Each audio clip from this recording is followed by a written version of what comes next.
Bonjour à tous, je suis ravi de vous retrouver sur notre chaîne Gourmandise sans gluten.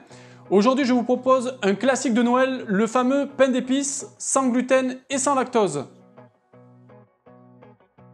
Pour la préparation de cette recette, je vais utiliser de la farine de châtaigne, de la poudre d'amande, de la farine de riz,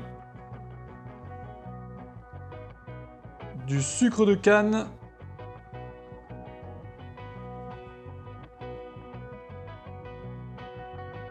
deux œufs,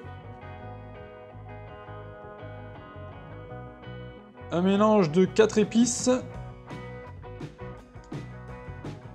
de la poudre à lever, du bicarbonate, du miel, du lait végétal et de la fleur d'oranger. Pour commencer cette préparation, je réunis dans un cul de poule la farine de châtaigne avec la farine de riz et la poudre d'amande. J'ai choisi la farine de châtaigne pour sa saveur prononcée, elle est également très riche en fibres et elle apportera de la densité à la préparation. La poudre d'amande, quant à elle, viendra apporter le moelleux à la structure du gâteau. Je mélange ensemble et je rajoute la levure chimique, le bicarbonate et le 4 épices.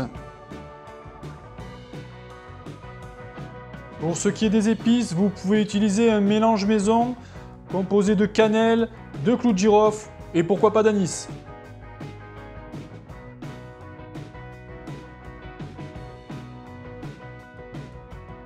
Je termine en rajoutant mon sucre de canne et je mélange le tout. Je réserve la préparation sèche. Dans une casserole, je vais mettre à chauffer le lait végétal et le miel. Le lait végétal, j'utilise un lait d'amande pour sa faible teneur en glucides et ses bonnes graisses qui protègent la santé cardiaque. Pour le miel, j'ai choisi un miel d'acacia pour son indice glycémique bas. Je mets à chauffer le tout quelques minutes à feu doux.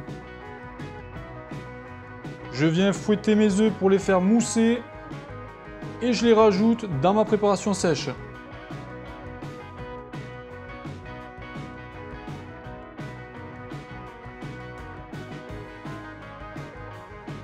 Je rajoute mon arôme fleur d'oranger dans mon liquide chaud et je laisse infuser quelques instants. J'incorpore petit à petit mon liquide dans ma préparation et je remue bien.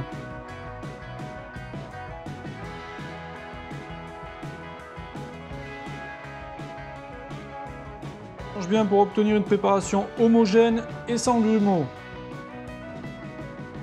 Je viens huiler un moule à cake et je verse ma préparation dedans. Je rajoute du pralin pour donner un peu de croquant. Enfin, j'enfourne à mi-hauteur à 160 degrés pendant environ 1 heure. Je vérifie si c'est bien cuit avec la lame d'un couteau, il faut qu'elle ressorte propre.